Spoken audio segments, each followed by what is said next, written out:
In this video, you will learn how to add and subtract radicals. Now, when you add and subtract radicals, the concept of addition and subtraction is the same as when combining like terms with variables. So for example, with variables, if you had 2x plus 5x plus 7y, what you are doing is you're looking for like terms. So here we see that 2x and 5x are like terms because they both have an x. So we can combine the 2x and the 5x to get 7x. So this would be 7x plus 7y. Now, same exact concept with radicals, but maybe instead of x and y, we have a square root of 3 and a square root of 2.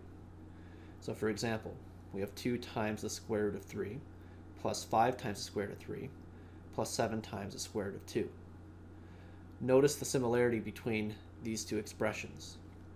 The only thing different is the x is now a square root of 3 and the y is a square root of 2. So to combine, we do the exact same thing. Because remember, with the variables are just representing some number, right? So over here, we actually have that physical number to be the square root of 3. So when I combine like terms, I look for radicals that are exactly the same. So we see both of these have a square root of 3, so those can combine. When I combine, I take the 2 plus 5 to get 7, so we have 7 square roots of 3. And then plus, over here, the 7 square root of 2 cannot combine because those are not like terms. Those are two different radicals. So right here is my simplified form of the original expression. Here's another example. We have 4 times the square root of 5 plus 6 times the square root of 3 minus 2 times the square root of 5. So again, when you're simplifying, you look for like terms. So notice right here and right here, these both have a square root of 5. Those are like terms. So when I subtract, I have the 4 minus 2, that gives me 2 square root of 5 right here. And then plus the 6 square root of 3 cannot combine because that is a different radical than the square root of 5. So this is my simplified form of the original expression. Here's another example. Now we have 2 times the square root of 3 minus 5 times the cube root of 3 plus the square root of 3. So again, we want everything to be identical.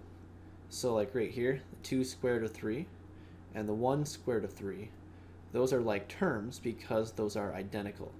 The radicals are identical. Whereas here, this middle term is not the same thing because we have this little 3 up here, which makes this a cube root. Alright, so this one cannot combine with the other 2.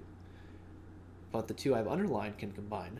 So we have 2 square root of 3 plus, and there's an assumed 1 here. There's 1 square root of 3.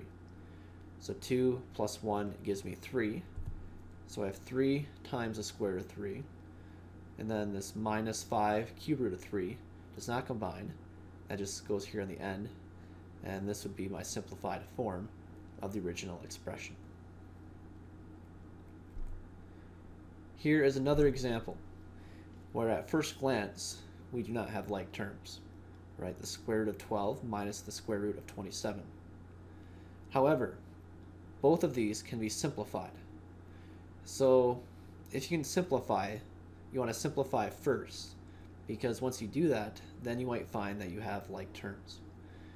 So here, this square root of 12, you can simplify this, and there's different ways to do that. But choosing this way, we can factor down to get 4 times 3. Then 4 is 2 times 2. So 12 is 2 times 2 times 3. Alright, so I can write the square root of 12 as the square root of 2 times 2 times 3. And then the 27 can break down as 3 times 9. And 9 is 3 times 3. So 27 I can write as a product of 3 times 3 times 3. And that is what we see typed up right here. So at this point, now that I've factored down everything, I can pull numbers out of the radical. So right here, we see a group of two 2's. So for each group, I pull out one item. So I have one group, so I pull out one 2. Alright, so now these are gone. Now I have 2 times the square root of 3. Minus, over here I see a group of 3's. So I have one group, so I pull out one 3.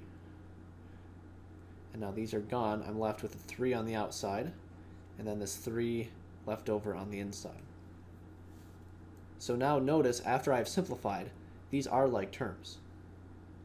Alright, these both have a square root of 3. So to combine, I do 2 minus 3 to get negative 1. So I have negative 1 times the square root of 3. And we don't need to write the 1 in the front. That is the same thing as writing a negative square root of 3. So this here is my simplified form of the original expression. So don't forget to simplify first by pulling out numbers out of the radical if possible. And then from there you might find that you have like terms that can combine. Now for one more example. Here we have the square root of 18 plus 2 times the square root of 3. Now again, the 18 over here, we can break that down and pull out some things out of the radical. So the square root of 18, we can break down the 18 as 2 times 9. 9 can break down as 3 times 3. So the square root of 18 I can write as the square root of 3 times 3 times 2. Alright, so we have 2 3's and a 2. So here we see 2 3's. So because we have a group of 3's, I can pull out one 3. So one group, I pull out one 3. I now have 3 times the square root of 2 plus 2 times the square root of 3. Now, in this situation, we have simplified the first radical, but notice nothing can combine. We have the square root of 2 and the square root of 3. Those are different things, which means I cannot combine those terms. So what that means is that this here is my final answer.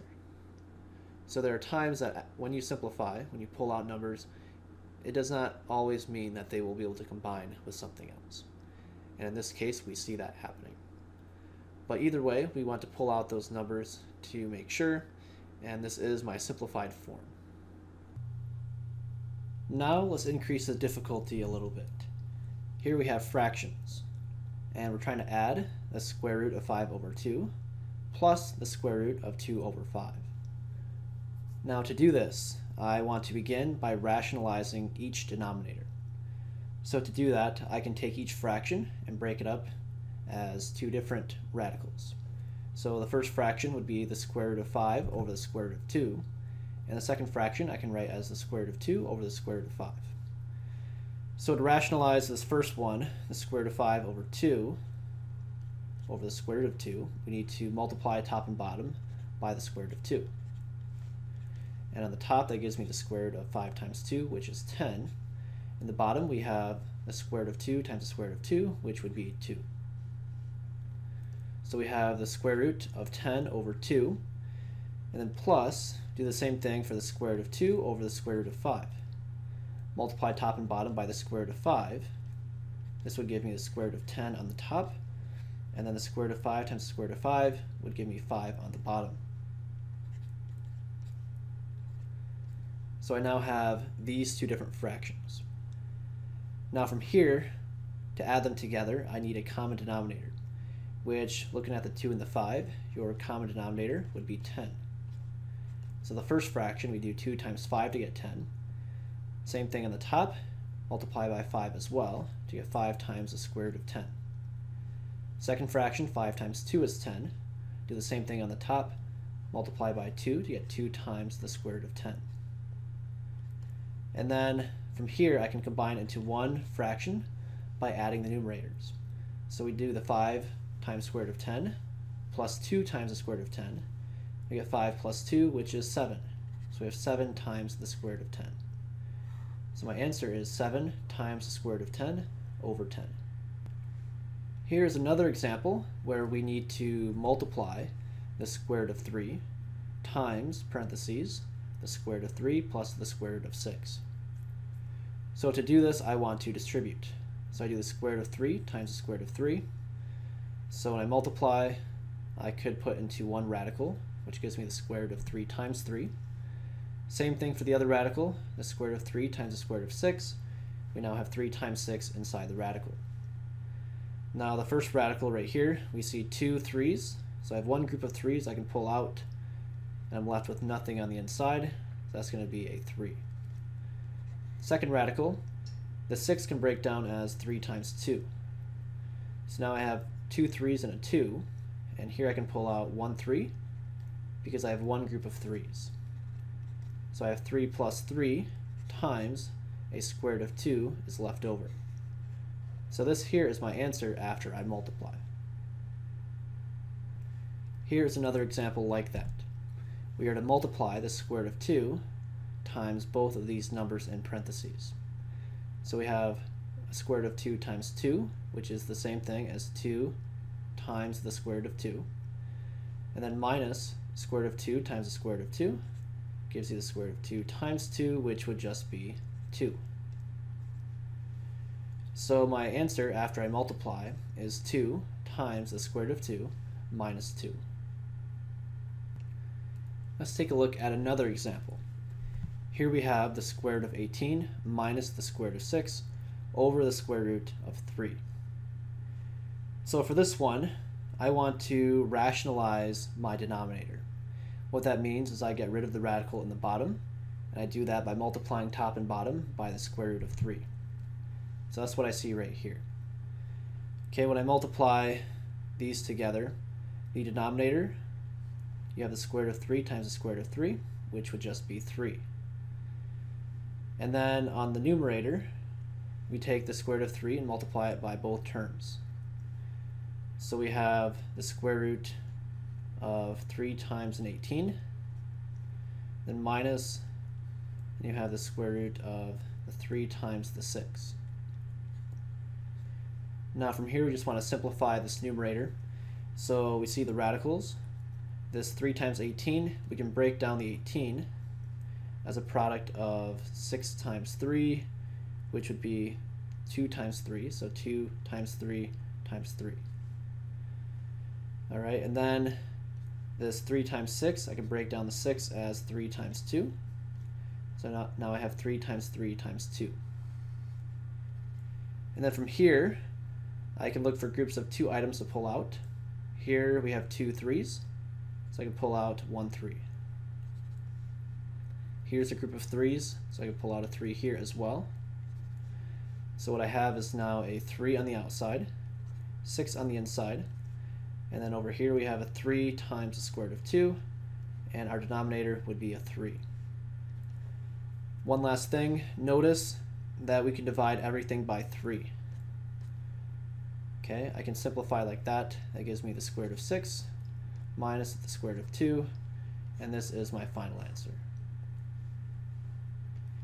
And if you did not see that we could divide everything by 3 like that, what you could have done is you could have factored. So you could have taken a 3 out. You're left with the square root of 6 minus square root of 2 on the inside, and then you have your 3 at the bottom.